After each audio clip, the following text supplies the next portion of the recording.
Terus kalian, alhamdulillah, bagaimana sering kita pernah mendengar bahwa seluruh di antara yang itu 9 di antaranya adalah seorang pengusaha. Jadi hari enter-enter kata lebar. Jadi itu dia akan kenalan tadi bahwa Bapak Nugroho ini adalah seorang anak kehidupan yang nggak tahu gimana ceritanya bisa balik ke kemudian dia keluar dari bank, kemudian dia menjadi belajar menjadi seorang pengusaha atau apa saja. Baik, bapak sekalian, langsung saja kita mendengarkan kepada Bapak Nugroho atau kepada kami usaha.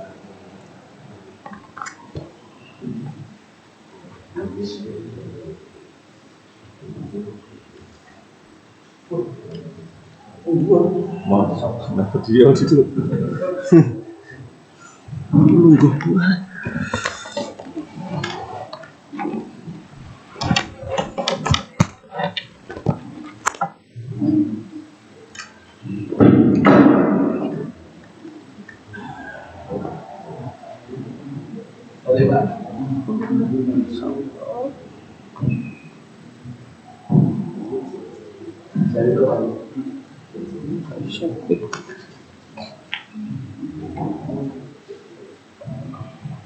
Aku buat.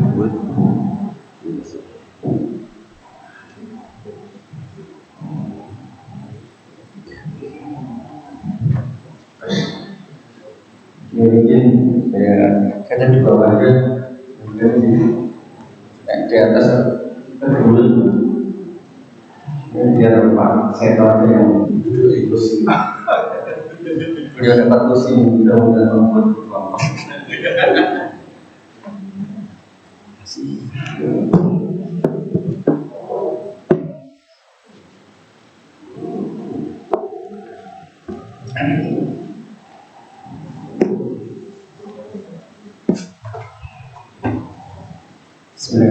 Assalamualaikum warahmatullahi wabarakatuh. Kita alhamdulillah alhamdulillah wassalamualaikum wa na'udzubillahi min anfusina wa min sayyi'ati a'malina may yahdihillahu fala mudilla lahu asyhadu an la ilaha illallah wa asyhadu anna Muhammadan abduhu wa rasuluh. Nabi Muhammad. Puji syukur kepada Allah Subhanahu wa taala, kita masih diberikan kesempatan, kenikmatan sehingga kita bisa sholat subuh berjamaah dalam keadaan sehat. Kurang sholat kami hebat nih masjid itu salam luar biasa, jamaah subuhnya tadi saya lihat 4 som. Mudah-mudahan tetap istiqomah dalam mencapai ridha Allah di sholat subuh, di jamaah sholat subuh. Salam serta sholawat mari senantiasa kita tujukan kepada junjungan kita Nabi Muhammad sallallahu alaihi wasallam yang kelak di akhir zaman kita nantikan syafaatnya. Para jamaah salat subuh rahimahullah, ini pada ngantuk ya. Ampun serius-serius menaik sama saya sama kalian puluhan, ampun serius-serius. Suara saya jadi bingung. Kalau biasanya mungkin setiap kajian Ahad pagi mungkin bapak-bapak disampaikan tentang fikih atau mungkin tentang tafsir atau yang lainnya.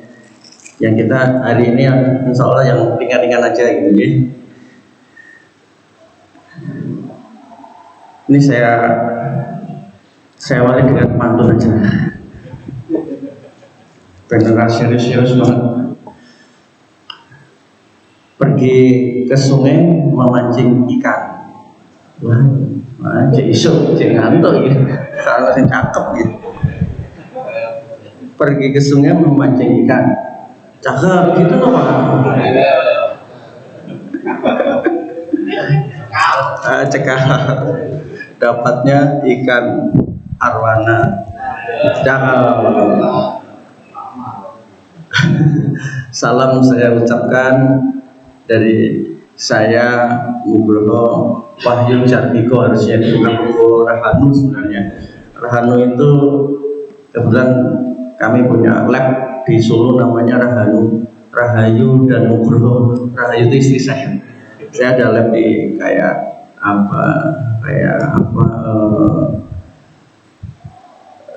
lab kayak Prodia gitu, tapi kecil di Solo. Namanya Rahanu, sampai sekarang masih ada di daerah Solo Utara. Jadi saya kemarin dihubungi sama Pak Sento ini sore, saya siang ya, saya ada di Jogja, sore baru nyampe, menjelang maghrib baru nyampe ke sini Semarang. Saya tanya, jadi nggak kan? Jadi Pak. Waduh ya, ngomong apa ya? Oke, ini Bapak semuanya. Kebetulan tadi betul saya kebetulan aktif di jaringan pengusaha Muslim yang dulu sempat mengadakan di sini housekeeping masjid ya, sama Pak Budi kalau nggak salah.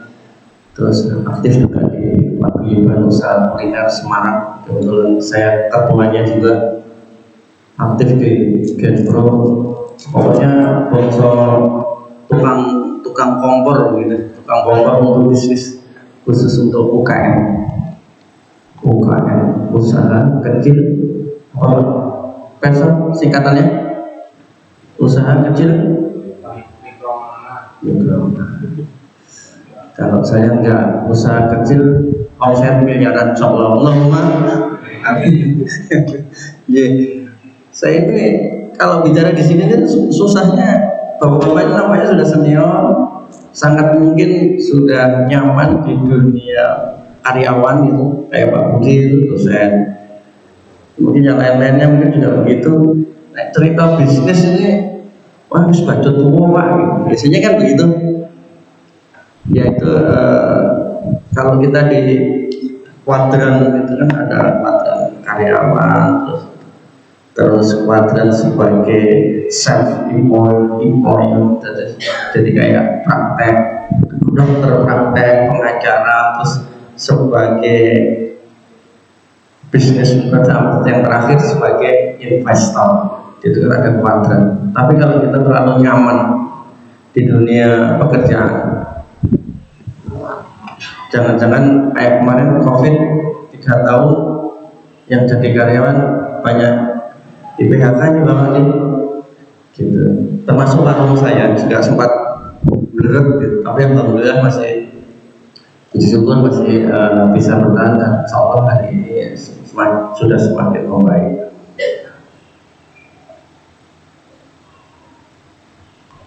Jadi saya hari ini menjemput rezeki. Kenapa menjemput rezeki? Karena kalau rezeki nggak dijemput, rezekinya nggak jauh, atau kita nggak punya usaha gitu, usaha untuk jalan menjemput. Karena Allah kan nggak mungkin Nugroho untuk rezeki gelodang, nggak mungkin sih. Jadi kita harus berikhtiar untuk menjemput rezeki, dan kita harus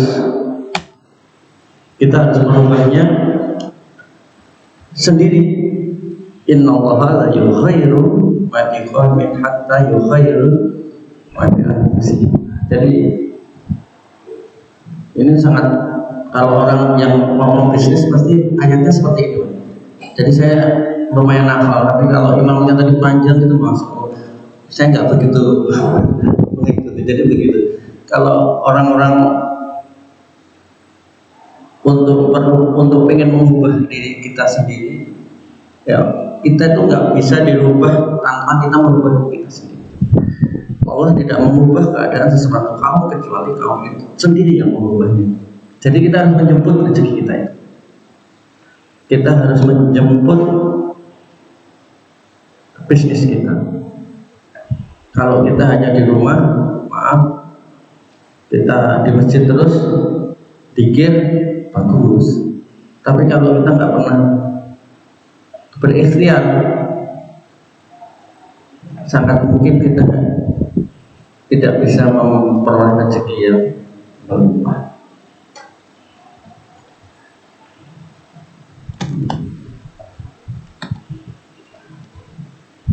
Allah itu menguji sesuai kemampuan kita. Minggu yang lalu Pak Abita 2 mingguan atau 3 minggu yang lalu Pak Abita sempat kasih ceramah di tempat saya. Beliau sampaikan seperti ini. Jadi ujian itu ekivalen dengan kemampuan kita. La yukallifullahu nafsan illa wus'aha. Gitu ya Pak Abita ya, Ustaz. Jadi seperti itu. Jadi Allah memberikan ujian itu pasti kita itu mau naik kelas, karena kita dipandang sama Allah mampu. Begitu ya. La yukallifullahu nafsan illa wus'aha. Sering kita baca saat mungkin di yasinan, di tempat yang lain, pasti sering kita baca. Jadi Allah itu memberikan ujian karena kita dipandang sama Allah itu mampu. Jadi jangan berkeluh kesah Allah. Saya mudah-mudahan bapak-bapak di sini istiqomah, selalu bersyukur. Kalau aku diuji terus, warung saya dulu itu cukup beberapa di cabang tapi bleret gitu. Ya mungkin baru diuji Allah. Allah, nek warung akeh, omsetmu jadi miliaran bener, itu tidak memaki, mungkin gitu loh. Jadi kita, oh ya bersyukur aja. Tapi ikhtiar itu kita tetap jalan terus.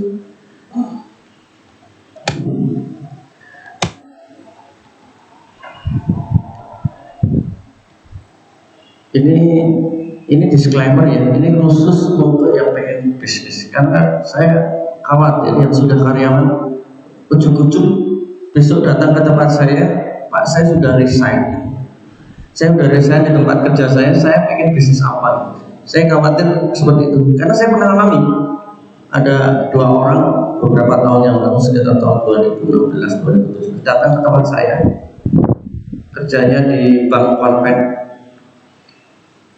Saya kasih ngobrol, ketika diskusi ngobrol gitu, tahu-tahu menjelang akhir bulan itu dia datang ke tempat saya lagi. Pak saya sudah keluar sesuai waktu kita diskusi. Maksud saya diskusi itu ya kalau kamu fokus kerja ya kerja tapi kalau bisnis ya bisnis jangan di 2 tangan, pasti semuanya nggak bagus. Ada satu 2 hal yang pasti akan kita nggak bisa kita kerjakan bersama-sama. Saya juga begitu. Dulu waktu saya kerja di bank, saya sempat punya pabrik furniture. Saya punya manajer di pabrik itu. Ketika jam istirahat itu manajernya datang ke kantor. Saya sebagai karyawan di kantor, Pak minta tanda tangan cek buat ini, hari ini saya keluarkan, membayar supplier, bayar gaji. Hampir saya lakukan hampir 2 tahun. Alhamdulillahnya Pak, pabriknya tutup Pak. Benar-benar nggak bisa. Pengennya juga punya bisnis, tapi alhamdulillah pabriknya tutup. Yang tadinya sebulan itu bisa 1 kontainer ekspor gitu, tutupnya banyak karena waktu itu tahun 2000 berapa ya? 2005-an. Produksi repro antik kayu furniture, ekspornya ke Spanyol gitu. Jadi 1 kontainer untungnya hampir 75 juta, 75 sampai 100 juta duit tahun 2005.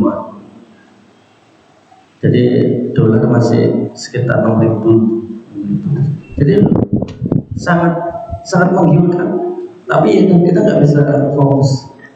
Akhirnya ya tutup 2 tahun, nggak sampai 2 tahun lah. Tuh. Jadi itu. Karena saya melihat berniaga itu seperti tadi juga Pak Seto sudah sampaikan, sebenarnya dari 10 pintu rezeki datangnya dari perdagangan. Satu pintunya dari mana Pak? Pak Budi, satu pintunya dari mana? Pak Abita? Hah? Gimana? Dari karyawan. Satu pintunya loh Pak, itu kata Ustadz saya Pak. Satu pintunya dari karyawan. Jadi jangan iri atau jangan heran kalau orang bisnis itu insya Allah rezekinya banyak. Jangan terus sangka buruk kayak nenggoni gunung Kemukus gitu. Tahu nggak Pak? Ada gunung Kemukus di daerah Seragen. Kenapa kok selalu di sana ada gunung Kemukus tuh biasanya untuk ritual pesugihan di gunung Kemukus di Seragen atau di Gunung Kawi di daerah Malang. Jadi jangan sangka buruk kayak mestinya Gunung Kawi ya. Enggak Pak. Kita sangka baik sudut aja, kita harus sudut aja. Jangan sangka buruk. Karena ini Nabi loh yang ngendika berniagalah karena 9 dari 10 itu rezeki katanya dari bisnis perdagangan. Halo, masih liar-liar apa sudah masih?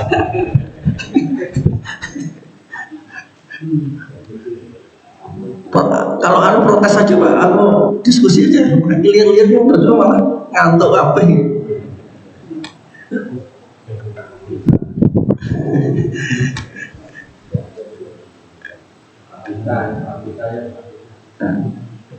Jadi, ini sunatullahnya. Allah Nabi ngendiklah seperti itu. Nah, ini risetnya. Kan zamannya riset kan zaman sekarang. Kalau dulu kan zamannya Nabi kan belum ada riset SPS gitu ya Pak Budi ya, SPSS gitu atau riset apa gitu. Ini risetnya 5% orang penduduk dunia menguasai 90%. Uang yang beredar itu kekayaan ya Pak ya. Jadi 5% orang penduduk dunia menguasai 90% uang yang beredar. Sebaliknya 95% orang hanya menguasai 10%. Sidik. Yang 5% ini siapa nih? Tuh? Yang 5% siapa nih? Ayo komentar, nanti dapat voucher gratis laptop dari Pak Abita atau voucher makan gratis di Selaras monggo. Yang 5% ini yang tadi orang bisnis. Ini sunatullah nih. Ini bukan karena kita kebetulan ada boykot untuk Israel gitu. Ini sunatullah dari dulu gitu. Jadi 95% ini karyawannya. Kemungkinan ke arah ke sana. Kenapa seperti itu?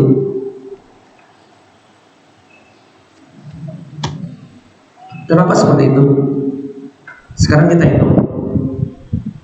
Saya kebetulan hari ini saya punya karyawan 10 di rumah makan saya, di warung saya. Kebetulan 8-nya sudah punya istri dan anak. Semisal karyawan saya itu punya anak 2 gitu ya. Istrinya berarti berempat sama karyawannya.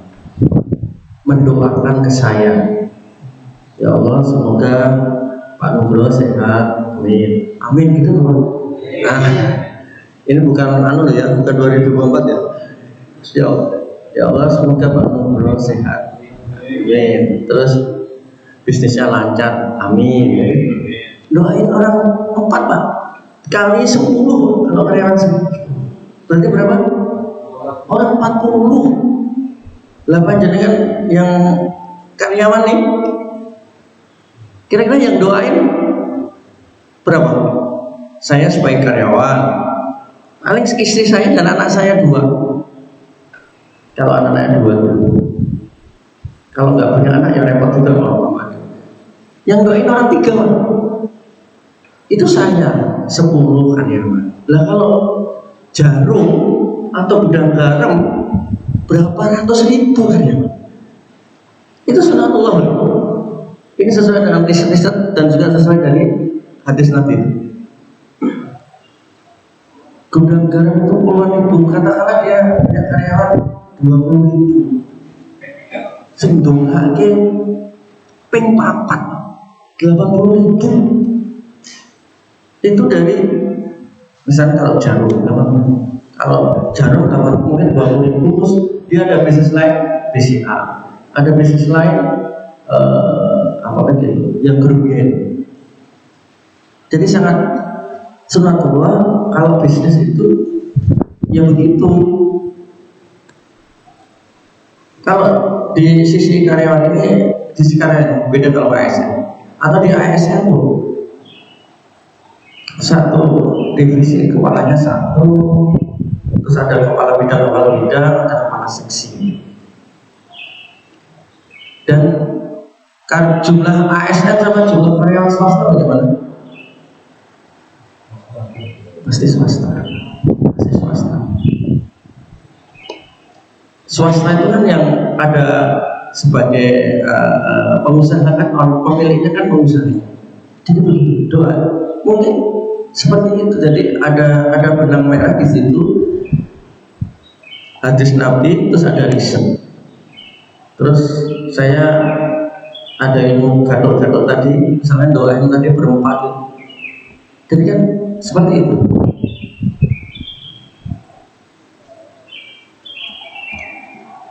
Makanya kalau panjenengan sudah karyawan, pengen bisnis, pas banget Pak, aku semeh pensiun, mesti gitu. Pasti dalam hati kan menyampaikan seperti itu. Pas semeh pensiun, wes orang gesit meneh, kan begitu ya, orang gesit. Kalau kita makan di KFC itu kan ada orang rambut putih, Sanders, umurnya berapa Pak? Mulai bisnis 60. Jadi tidak ada kata terlambat ya. Meskipun sebaiknya memang lebih muda. Nabi mulai bisnis sangat muda ya. Umur 25 sudah jadi miliarder, jadi begitu.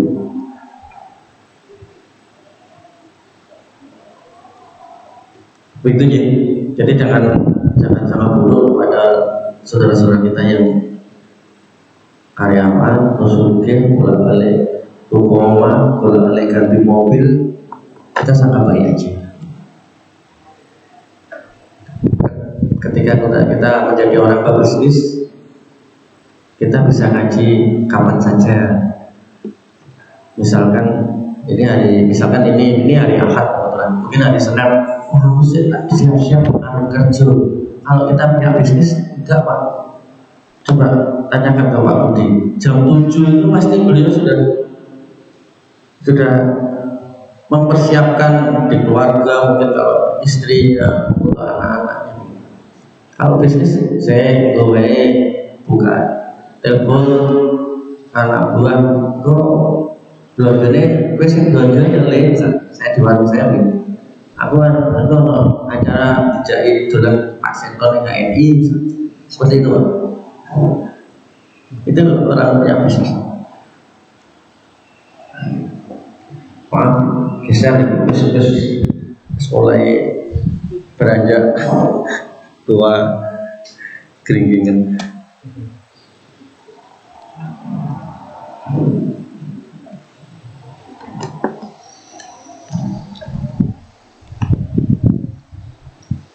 Kalau belum pengen punya bisnis biasanya seperti ini. Kita disuruh ngimpi, bermimpi. Ini kalau yang hadir ini anak-anak muda lebih baik lagi Pak Seto atau Pak Budi, karena kita bisa memberikan pencerahan. Jadi remaja masjid itu bagus. Karena hari ini kalau kita ngomong sama anak-anak kita di sekolah anak kecil, kamu besok besar jadi apa? Kalau dulu zaman saya, senior semua ya. Zaman kita kamu aja kali gitu. Jadi pengen apa? Jadi apa? Dokter. Gitu ya. Pengen jadi apa? Pilot. Pengen jadi apa? Tentara. Sekarang anak-anak atau putra putri bapak kalau ditanya, YouTuber, selebgram, pebisnis, begitu kan? Nggak ada yang pengen jadi karyawan tentara, itu jarang. Makanya kalau ada remaja masjidnya bagus seperti untuk memotivasi anak-anak kita ke depannya. Gimana? Mahasiswa S3. Ya, S3. Jadi bertindaklah sebagai pebisnis. Karena kebetulan di komunitas JPMI atau saya tuh sering tukang kompor gitu. Jadi ketika orang malas, Pak Nugroho pengen warungnya ini gede di karyawan, itu sekarang 10 tahun yang lalu kita juga dari awal. Jadi jangan dikira saya duduk seperti ini, enggak Pak. Saya habis keluar dari karyawan karena saya sudah mulai ngaji, saya keluar dari karyawan. Karena saya kerja di bank konven, pindah ke bank yang syariah nggak diperkenankan. Ya sudah saya keluar. Terus saya punya bisnis Pak, besar Pak. Saya punya karyawan 100 di Sulut. Ini selalu saya sampaikan seperti ini supaya orang tidak menjustifikasi saya. Aku sepena wis mapan gitu. Ya enggak. Saya jatuh rumah 4 habis. Masih tinggal uang miliar, utang miliar. Terus saya dari Solo pindah ke Semarang. Itu dalam rangka nggak punya rumah. Bukan saya hijrah, nggak punya rumah di Solo sudah saya jual. Anak saya 2, saya punya anak angkat 1. Ada rumah 4. Jadi maksud saya yang 3 saya wariskan, yang 1 untuk saya sama istri. Tapi Allah nampaknya nggak berkenan, habis. Saya mulai kembali kehidupan di Semarang, di Ngesrep Timur 5, di dekat jembatan tol kanan jalan. Kalau dari sini kanan jalan. Mungkin kalau person itu selaras ada di situ, tempatnya 50-50. Kalau person 4 tahun yang lalu sebelum COVID, saya alhamdulillah sudah punya rumah sendiri di Mulang Barman, tempat sendiri 400 meter. Skenario luar biasa. Ketika saya di Ngesrep itu punya kakak, tapi saya bagi hasil loh, sebulan 10 juta. Luas memang 1000 meter di jalan Ngesrep Timur 5, gede, jalan besar, depan kecamatan Banyuwangi. 10 juta. Seandainya kalau pas itu COVID, enggak kelengar saya. Tapi Allah skenario luar biasa. Allah tunjukkan kalau nenek duit uang orang. Waktu itu saya diprotes anak saya, Pak, kok sepi? Anak-anak saya ngomong sepi di Mulang Barman. Jadi Bapak tahu ada pembunuhan orang di betonnya dimulai barman deket saya, nggak ada selain yang berdua 5 meter. Saya di pinggir jalan lain. Pak, kok sepi? Itu cerita 4 tahun yang lalu, tahun 2017, 18, 5 tahun yang lalu. Artinya begitu, Pak. Terus jatuh, ya dari mulai awal sampai besar banget, punya karyawan, punya cabang di mana-mana, di Longosari, di Sarinah, di Galang Sewu, di Malang Sari. Akhirnya tinggal satu. Ya, yang tadi saya sampaikan, Allah mungkin nggak ridho, karena mungkin anak-anak saya sudah semakin besar. Jadi rezekinya jual kakek, kalau nggak kemaki, kok belalai gaya pabrik meneh gitu ya Pak Budi ya. Biasanya begitu. Makanya saya Allah sayang dengan saya. Gitu aja. Jadi saya mulai dari minus, bukan dari nol, dari minus, bukan dari nol, dari minus. Jadi kita kembali lagi, mulai dari awal. Saya ngomong sama istri saya, dulu kuliah di Undip bawa mobil, karena bendera saya waktu di Solo tuh lumayan, karena yang saking keduren terus jadi sombong gitu. Terus Allah nggak itu, saya didelep sama Allah, mobilnya tak keliru, ya wis kamu ganti pitnya ya, pit nggak apa-apa kan, mobilnya saya cuma lihat aset-aset. Jadi seperti itu. Jadi Bapak-bapak, kalau kita ada misal saat minus, ada utang yang gede gitu, akeh koncone Pak. Jadi tenang aja gitu. Jadi itu aja. Ini ujian sama ekivalen dengan kemampuan. Ini itu aja kuncinya. Biar kita tenang. Ketika bisnis saya mulai seperti COVID ini, kebetulan saya punya teman itu, ustaz saya itu yang punya Goldomba apartemen, itu teman saya, kebetulan orangnya teman. Dia pengurus JPMI Pusat, saya pengurus JPMI Semarang. Ustaz, maksud saya itu mau utang. Ini saya bisnis saya begini, COVID, mana dana nganggur kan? Ini jalannya berbet ini. Pak Nur, namanya Pak Robi, namanya Ustaz Robi. Mungkin Pak Seton sudah kenal. Pak Nur, ini gini, saya tunjukin Pak.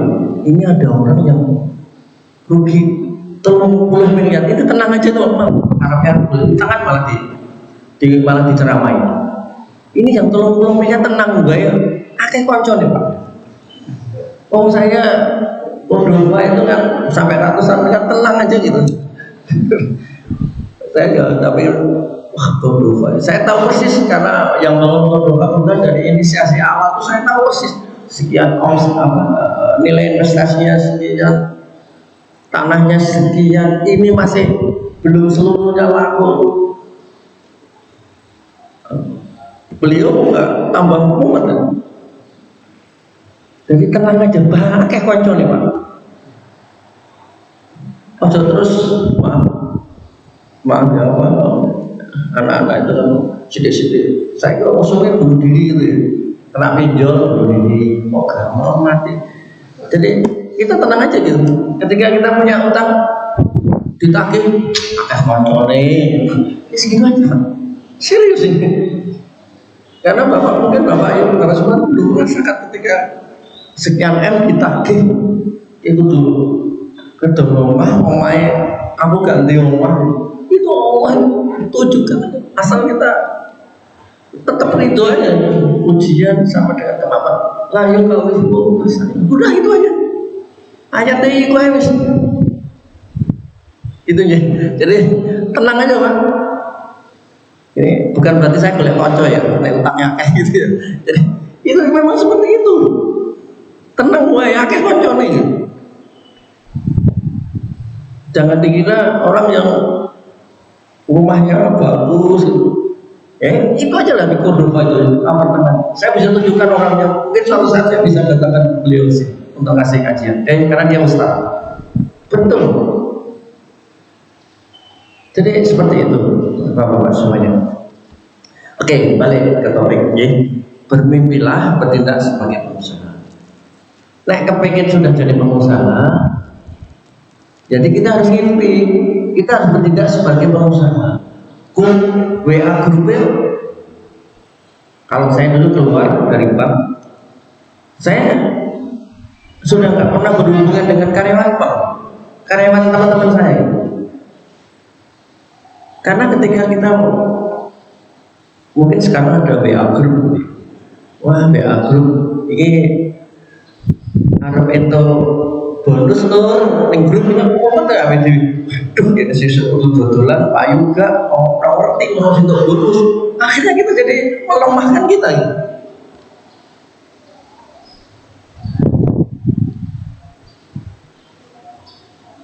Karena kalau kita berlagak, ya seolah-olah sebagai pengusaha itu memang aku itu seperti apa yang disangkakan nanti orang jadi sesuai bocah ini kayak pengusaha biasa. Kalau kita berdoanya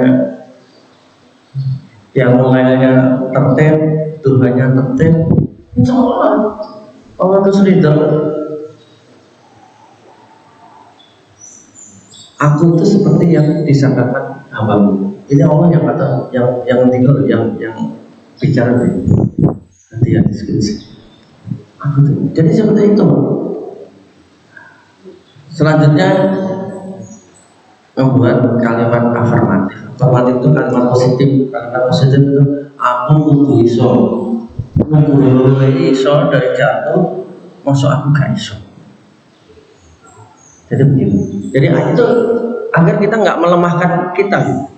Kadang kita kan kayak balung gajah, serasa dimereni. Nah itu kalimat-kalimat yang menjebak kita, yang membuat istilahnya blocking mental. Kayak balung gajah rasa buat kayak tunggal ini pengusaha kayak mesti dimodali, belum tentu.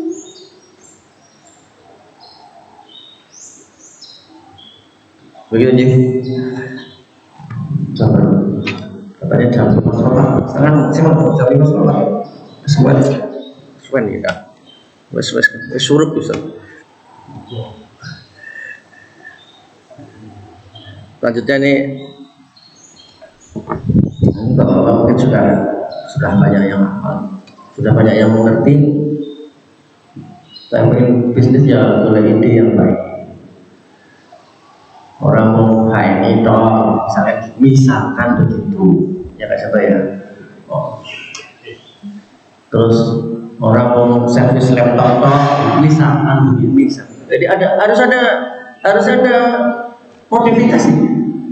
ETM, pasti bapak tahu ya ETM, amati dulu modifikasi.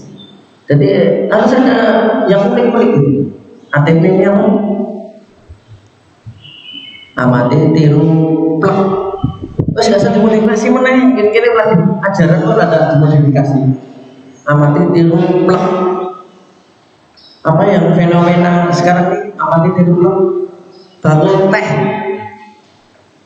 es teh yang di jalan-jalan itu loh padahal 2 tahun yang lalu itu di Solo sudah merebak karena saya orang Solo, saya masih sering Solo sudah berubah dan kemudian saya punya halaman anak muda di Banyuwangi itu sudah saya ajarin bikin bunyinya, bikin racik tehnya, teh Solo. Emang teh Solo yang menurut kami saya itu enak untuk sepet ginas kok kan gitu, dan agak sepet gitu. Sudah dibuat cuma nggak eksekusi aja. Kurang eksekusi, kurang keberanian dari anak-anak tidak saya sampai dunia masih nganggur di warung saya. Jadi seperti itu amati tiru tok wes gak usah dimodif-modifan Nah kalau punya uang ya bisa franchise gitu. Itu salah satu amat jauh. Terus kalau punya bisnis ini paling pada diri saya dan juga ada yang bisnis, karena yang tahu bisnis saya yang pada pengusaha itu Pak Abina dan Pak Sentong, value added-nya kecil banget, untungnya sitik banget, biar faktor jadi faktor kalinya banyak. Nah ujung-ujung untungnya gede, servis laptop, servis mesin cuci itu mahal. Kemarin mesin cuci saya itu rusak, apa harganya cuma 85.000. Kebetulan kakak saya disuruh itu tukang servis. Mas, servisnya ini kira-kira harganya berapa? Mau gawon ning Solo wae, gawon mobilmu mesin cuci go. Lah ning kene berapa? 500.000. Wah, kayak bener mahal banget. Jadi menurut saya value nilai tambahnya untungnya sedikit, biar faktor kalinya banyak. Kalau untungnya banyak, itu jangan-jangan nggak limpit, faktor kalinya kecil sedikit. Ya, terus jam, saya jam 7 harus di mana di hujan.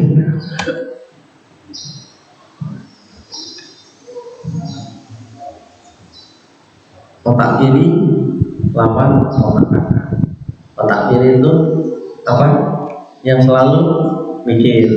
Otak kanan yang berhubungan dengan keberanian, seni. Jadi nggak terlalu mikir. Kita harus digabung.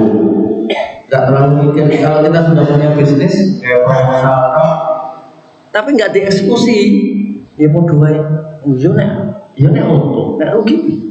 Nah, terlalu mikir, nggak melaku. Lewat bisnis itu, ya udah melaku ya, kayak orang lain. Zaman kecil itu kan main apa ya? Ulang tangga, iya ulang tangga. Kan ada dadunya ya.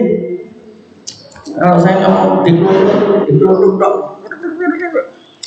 tapi nggak dilempar-lempar nih dadunya. Mungkin nek metu siji piye? Nek metu 6 ya dadu itu kan 1 sampai 6 kalau nggak salah gitu ya. Dulu zaman kecil saya gitu. Nek metu ini 6 kan panjang. Ya kalau panjang kalau ada orang turun lagi gitu. Itu bisnis. Kalau satu kebetulan ada tangga yang tinggi gitu, kita main. Kita nggak tahu. Tapi kalau kita nggak jalankan, kita nggak akan jalan. Jadi dadu itu cekel tau nggak digedung tau ya, nggak dilempar-lempar.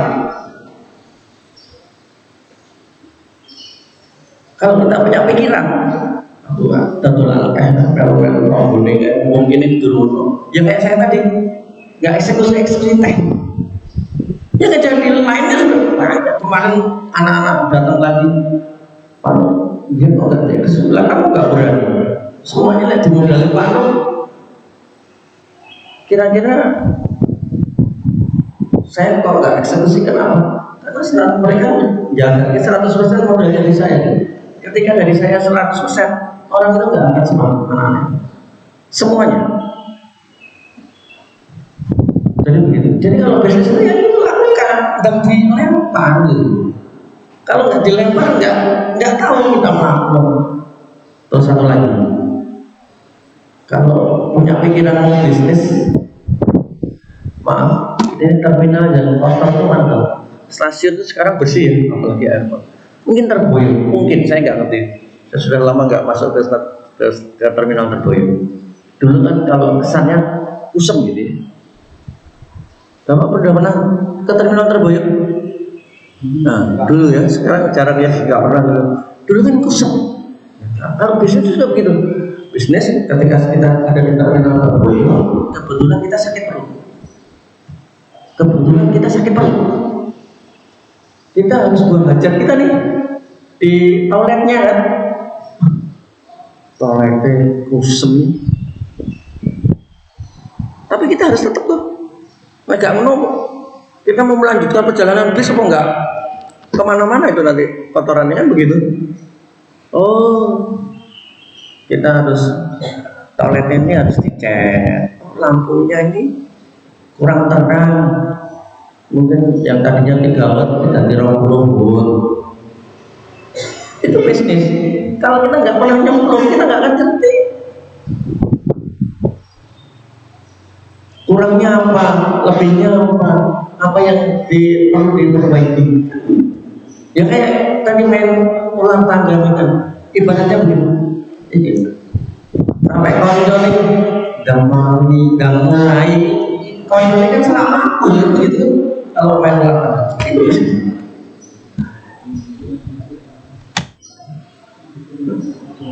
berani melangkah, terus hapus justifikasi sesat. Biasanya yang tadi nggak mau mungkin dari keluarga kaya enggak, keluarga itu karyawan kafe nggak ada usaha, nggak ada, itu justifikasi menurut saya sesat.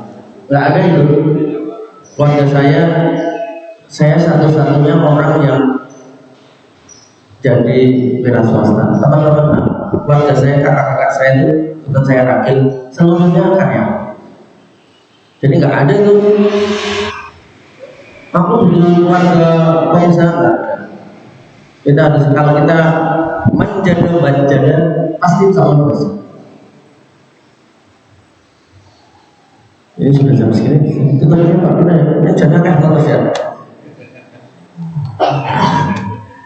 Nah, kalau sudah mulai bisnis, ini harus begini. Kita harus sudah berubah ke arah sosial media.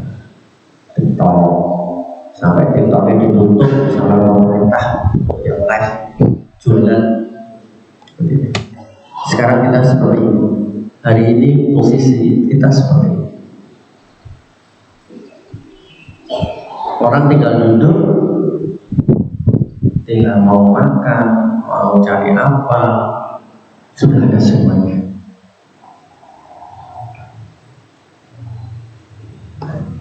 Gitu ya.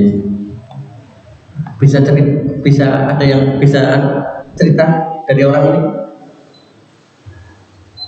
Sekarang kondisi hari ini kan seperti ini ya. Dengan HP bapak semuanya kita sudah bisa ngapa-ngapain.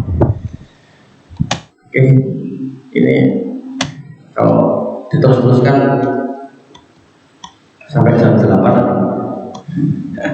Ya, saya pikir itu saya bukan. Nanti kalau misalkan suatu saat kita bisa berjumpa lagi, bisa bersilaturahmi kembali, atau mungkin bisa diskusi, bisa datang, atau kalau ada yang bawa HP bisa nyatet atau minta nomor telepon saya ke Pak Binta sama Pak Seto. Atau kalau sudah punya HP silakan boleh nyatet nomor telepon saya, kita diskusi. Ya, silakan. Ya, saya pikir itu dari saya. Mohon maaf kalau ada kurangnya.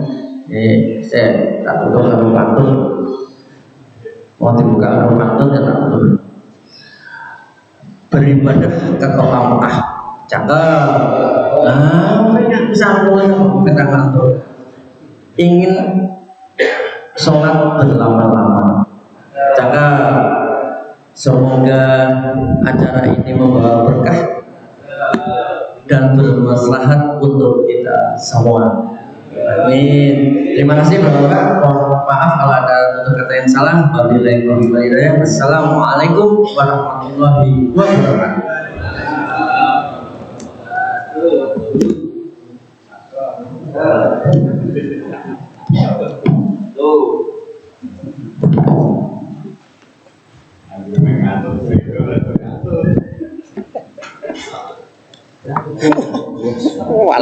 Atur nuhun Pak Nugroho. Terima kasih ilmunya. Ngobrol aja.